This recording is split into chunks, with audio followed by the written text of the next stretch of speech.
Gözlerinde gizli kalan bir seda.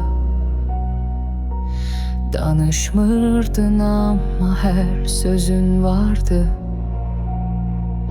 Seni susmakla sevdim, sessiz kış kimi.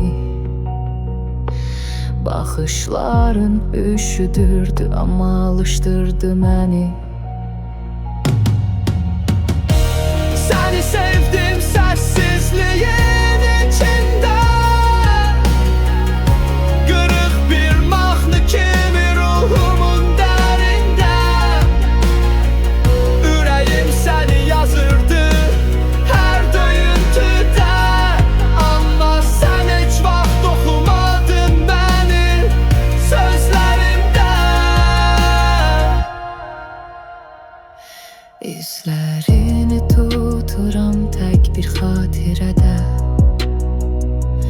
Vaxt donub qalıb sənin sükutunda.